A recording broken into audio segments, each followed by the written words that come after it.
Hi everyone, we are excited to have you here in today's fun-filled learning session at Uolo. Here is a quick look at how you can submit your work after the class. As a first step, go to live.uolo.com. You can use any browser to access this site. On this page, you will see a list of all our classes. Scroll down and you can see the Submit Your Work button. And then you will see a list of the classes that you've last attended, which could, for example, show the dance or craft or science experiment classes you've attended recently. Next, it will show you the list of children whose names are registered in this mobile number. Choose your name from this list to submit your work. For instance, if you are Satvik Kumar, choose that name. And then choose the class for which you would like to make your submission. For example, if you've attended the New Year's Masquerade Party session and you'd like to make the submission for this class, click on the Submit Your Work button below that. And then upload the photo you've taken. Choose the image from your phone and click Submit. You can scroll down and view all your past submissions and see how many of your friends or peers have liked your work. You can also see others' work and like their work to inspire your friends. If you want to showcase your work on social media, that too is very simple. Click on Share, copy the link and post it on Instagram or Facebook or any other platform of your choice. Just a tiny reminder, your submission looks a lot better if you could click a photo in the landscape mode rather than the portrait mode. Do not forget to tag us at Uolo_app. I'm eagerly looking forward to all your submissions right after this class. Hello kids, welcome back to the 4th class on photography basics. I hope you are enjoying all the classes. I went through all the submissions in the previous class and loved all of them. I hope you stay till the end of this class as well. You submit the pictures and you learn something new again in this class. Okay. In this class, what I'm going to teach you all is how you can use your phone camera, all the techniques to capture picture that you have learned till now. You can use all of those techniques to click better pictures. But how can you visualize what picture is a good picture and what picture is not a good picture? I'll help you with all of those things today in this class. I'm going to teach you how you should hold your phone, what you should point at, what you should look at while clicking a picture. Okay, let's start off with a very basic concept that I covered a little in the last class as well, which is making sure that your pictures are straight. Okay, now if you look at this particular example that I've shown here, you can see that the line where the seam is meeting the sky, that line is a little tilted, right? This picture is a little tilted in its way that it has been captured. Okay, such tilted pictures do not look very good, especially when it's picture of it's a landscape picture. You're clicking picture of a sunset, you're clicking picture of a mountain. In these cases, a tilted picture does not look good. Whereas if you look at this second example, this is again a picture of a sunset, but in this case the line where the sky is meeting the sea, that line is straight. Okay, as I had taught you in the last class that you can use grid on your mobile phone. What is a grid? It is basically lines that show up in your mobile camera. You can use those lines and you can align those lines with the things that should be straight. In this case, where the land is meeting the sky, that line should always be straight in every picture that you click. Even when you're clicking a portrait picture, it should be straight. You can use those grid lines to make sure that your pictures are always straight. Pictures that are straight always look good, since when you are looking at something, you're looking at a landscape, you're looking at a mountain, you're looking at a sunset, you're looking at any of that, those things always appear straight to you. So when you're looking at a picture, you want to make sure that those pictures are also straight. This technique, this particular thing that I'm talking about is called straightening of a picture. You can do, it's better that you do this in your phone while clicking the picture itself. There are some techniques that I will talk about in the future coming classes of how you can straighten your pictures using editing apps as well, but it's better that you make sure that your pictures are straight while clicking those pictures only. Okay kids, I hope this is clear. Making sure that your pictures are always straight. Okay, yes, let's move on to a new topic today, which is making sure that your pictures are symmetric.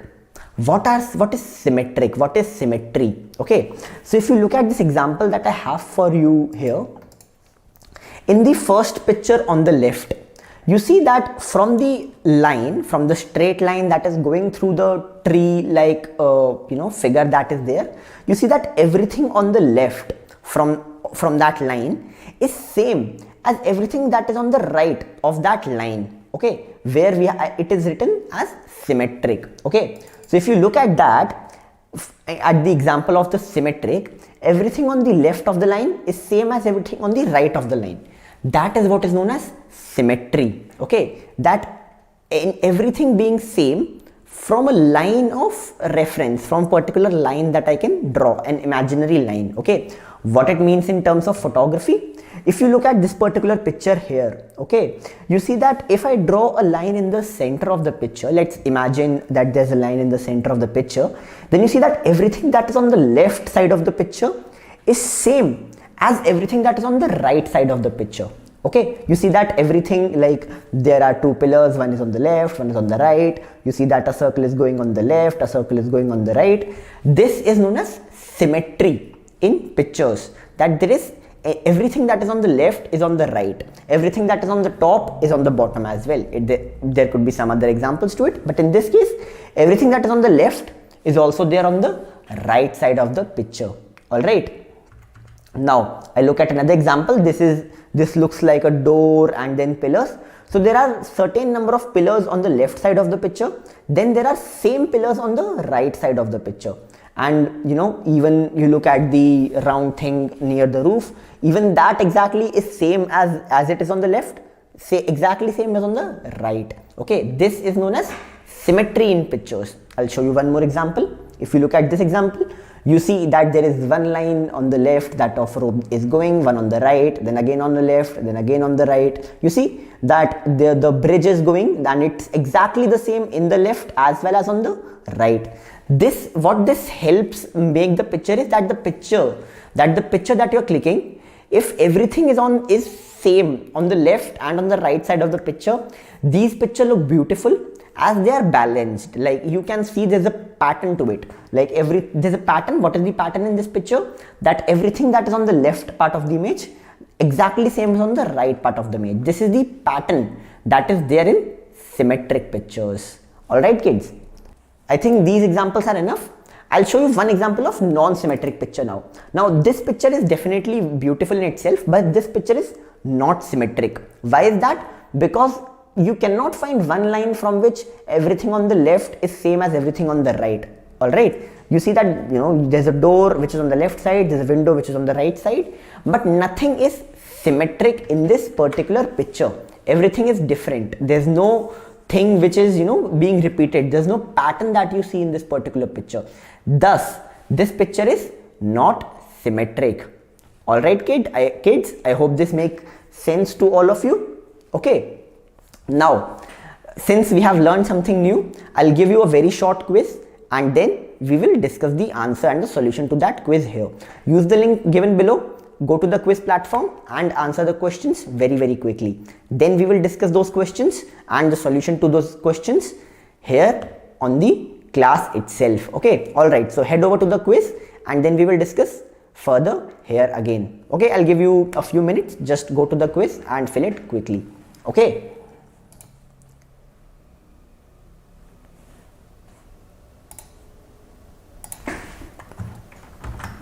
I see some of you have started filling in the answers already. Let's fill in quickly and then we can discuss the solutions here again. Yes.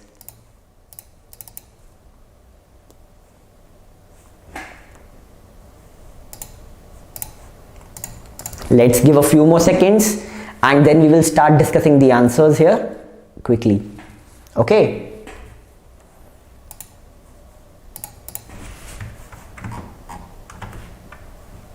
Yes. So I think most of you have answered the quiz. I think we can go ahead with discussing the solution to the quiz now. So in the first picture, I think most of you have answered correctly that this picture is a symmetric picture. Why is that? Let's look at it. So everything that you see on the left side of the picture, same is on the right side of the picture, including the plane which is in the center of the picture. So if I draw a line in the center, you see that there's a wing of the plane on the left, there's a wing of the plane on the right. There are windows on the left, there are windows on the right. There is, buildings on the left, there are buildings on the right, which makes that there is a pattern in this picture. What is the pattern? The pattern is that this picture is symmetric. Alright, let's head over to the next picture. The next picture is not symmetric. Why is that? Because you see that there are some things on the left, but those things are not repeating on the right. Like there's a railing on the right, but there's no railing on the left. There's a pipe going on the left, but there's no pipe on the right. So this means that this picture does not have a pattern, and thus this picture is not symmetric in nature. Alright kids, I hope this makes sense to all of you. Alright, now we can head over to the next topic, in which I'm going to tell you how you can decide basically what you need to click. Okay, so let's look at the first example that we have here. This is a picture of a dog, and someone has clicked probably standing up. The dog is sitting, there's a ball, and someone has clicked picture of the dog standing up. Okay, this picture is fine. This picture is just something that you not look at the picture and you say, wow, this is a great picture.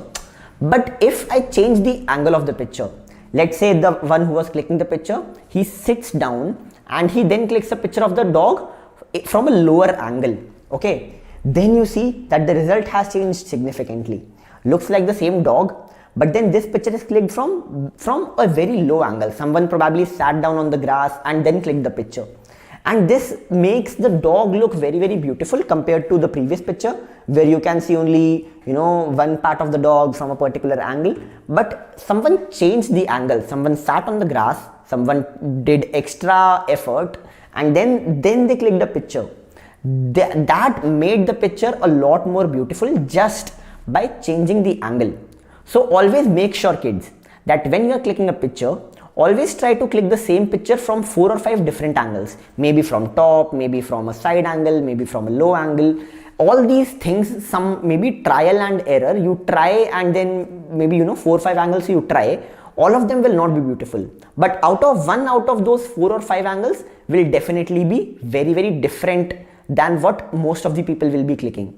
You do that extra effort, you sit down, you maybe stand up, you maybe click from the top or anything like that, and that will make your pictures stand out a lot more than what a normal picture will look like. Alright kids, I hope that makes sense to you all. Okay, now I'm going to discuss a concept which is again going to involve the grids that we had learnt in the last class. Okay, so if we look at this picture now, you see that there are 2 lines which are top to bottom, 2 lines which are left to right, 2 lines which are vertical, and 2 lines which are horizontal. Okay, 2 lines from top to bottom, 2 lines from left to right. Okay, these lines are grid lines. Okay, now this particular rule, it's not a rule but it's a technique that we use, but this technique is called rule of thirds. Alright, what is rule of thirds? I'll tell you. So there are 4 points where these 4 lines meet. Okay, first is on the top left, second is on the right, third is here, and fourth is here, where 2 lines meet, those 4 points in the pictures. Okay, now if we look at the picture, we see that the dog is there on the bottom right point of where the lines are meeting. So what happens is that this is a psychological thing that generally has developed over time, that when you look at things that are present on any of these 4 points where the lines meet, any object in a picture that is there, those objects generally get more focus when you look at the picture. So whenever we click picture of anything, we try to keep the object, the main part, the main focus of the picture on any of these 4 points. And this particular technique, this particular rule is called rule of third. Okay, what is it called? Rule of third. All right, kids, I'll show you one more example. Now in this particular picture, it's picture of a girl. Again, you see 2 lines from top to bottom and 2 lines from left to right, and you see that the eye of the girl is on one of the points which is on the top left. Okay, the point on the top left where the lines meet, that is where the eye of this girl is. And why is that? Because we give more attention to those particular points in a picture, and since we want all of our attention to be on the girl in this picture, we have placed the eye of the girl on that particular point, which will make focus on the girl a lot more. These lines will of course not appear in the picture. This line is just to help you understand this concept better. When you are clicking picture using grid lines in your phone, these lines don't actually come onto your picture. This is just for explaining you the concept here. Okay, I'll show you one more example before we head over to the next topic. Is that, again, you see there are 2 lines from top to bottom, there are 2 lines from left to right, and you see that the girl is standing on like the head of the girl is near the point on the top left, and then the whole girl is standing on that particular line. So it's not just about the points, but if you keep any object even on those lines, right? Like there's a girl standing. Even in the previous picture, you saw that the girl was on that line. That line was passing through that girl. Even in this case, the line is passing through that girl. So any object that is on the point, that gets the maximum focus, and then the objects should also lie on these particular lines for the objects to have more focus. Even if you look at me right now, you see that if you imagine those 4 lines on this particular frame, you'll see that my face is lying on one of the points and the line will go through my body. You know, if you imagine those lines there, it will be going through my face and, you know, my body. That is how these lines are supposed to be used in everyday pictures that you click. All right, kids, I hope this was understandable enough for you guys. Okay, now since we have again learned a new concept, it's time for a very small quiz for you guys. Let's use the link given below and head over to the quiz platform. There's going to be a very small quiz and then we will discuss the solutions here quickly. All right, kids.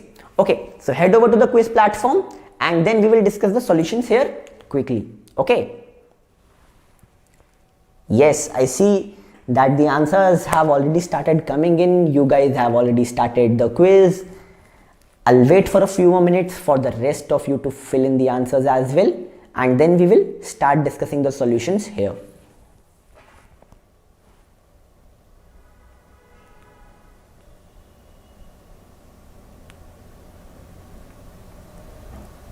Let's wait for a few more seconds for the rest of the people to fill in the answers.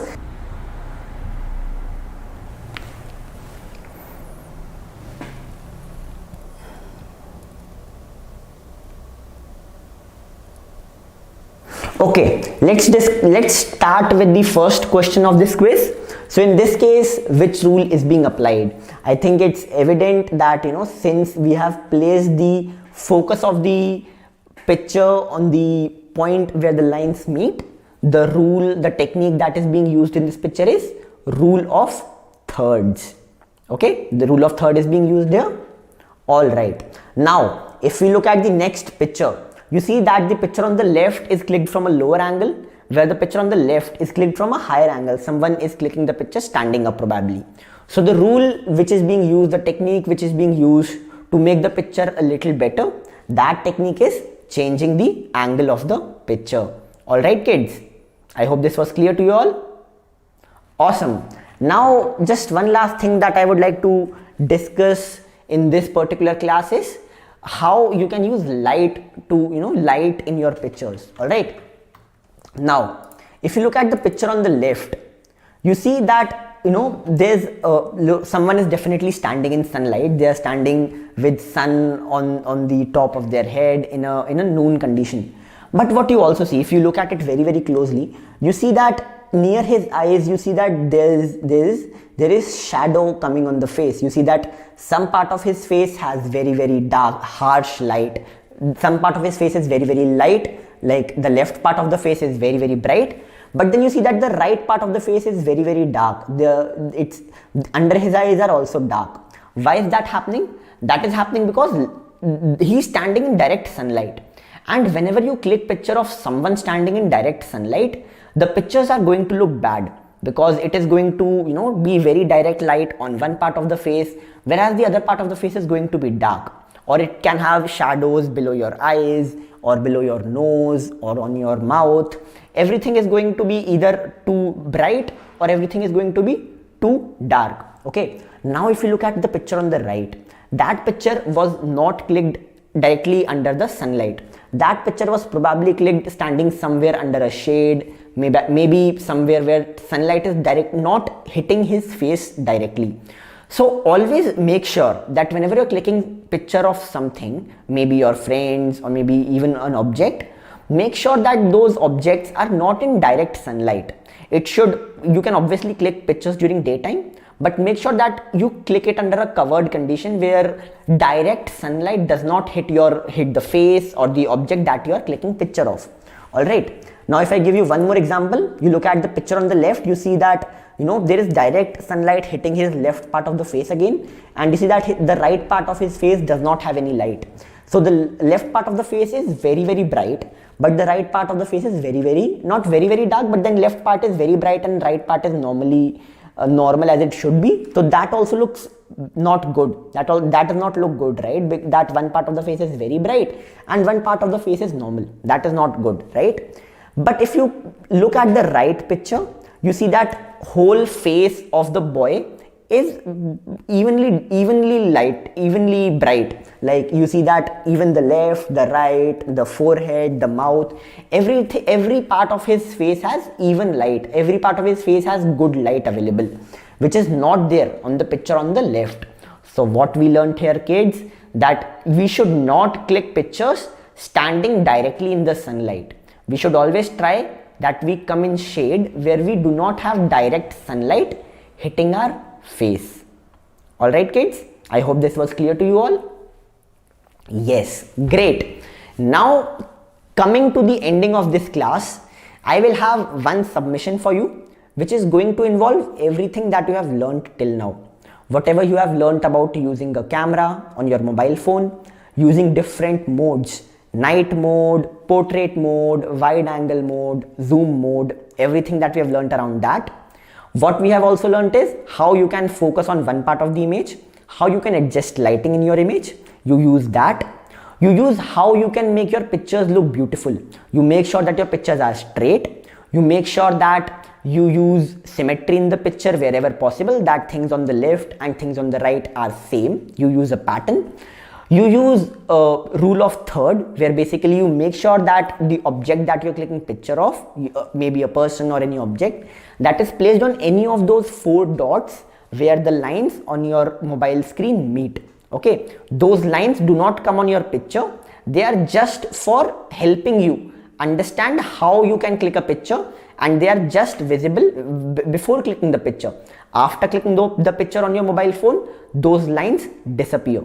What also you can use is you should not click any pictures in direct sunlight, and you make sure that you use different angle while clicking picture of anything. You click from 4 or 5 different angles, and then you decide later on which angle is the best and which makes the thing of which you are clicking picture look best. All right, so I want that for this particular submission you use all of these techniques and you click the best picture that you possibly can, and you submit the one best picture that you can click using all of these techniques. Not all the techniques will be used in one picture, but you try to use maximum number of techniques and you try to click the best picture possible that you can, and I want you to submit that picture, and then I will personally go through all of your submissions. I would love to go through all of your submissions, and then I will choose the 10 best pictures out of all the pictures that you guys have submitted. Okay, excited guys? Yes, even I am, to look at all the pictures you are going to submit. So I think that is it for this class, kids. I hope you learned something new today in this class, and I will be looking forward to meeting you all in the next class very, very soon. Till then, kids, stay safe, take care of yourself and your parents, and I will see you all in the next class. Thank you so much for joining. See you soon. Bye bye. Hi everyone, we are excited to have you here in today's fun-filled learning session at Uolo. Here is a quick look at how you can submit your work after the class. As a first step, go to live.uolo.com. You can use any browser to access this site. On this page, you will see a list of all our classes. Scroll down and you can see the Submit Your Work button. And then you will see a list of the classes that you've last attended, which could, for example, show the dance or craft or science experiment classes you've attended recently. Next, it will show you the list of children whose names are registered in this mobile number. Choose your name from this list to submit your work. For instance, if you are Satvik Kumar, choose that name. And then choose the class for which you would like to make your submission. For example, if you've attended the New Year's Masquerade Party session, and you'd like to make the submission for this class, click on the Submit Your Work button below that. And then upload the photo you've taken. Choose the image from your phone and click Submit. You can scroll down and view all your past submissions and see how many of your friends or peers have liked your work. You can also see others' work and like their work to inspire your friends. If you want to showcase your work on social media, that too is very simple. Click on Share, copy the link and post it on Instagram or Facebook or any other platform of your choice. Just a tiny reminder, your submission looks a lot better if you could click a photo in the landscape mode rather than the portrait mode. Do not forget to tag us at Uolo_app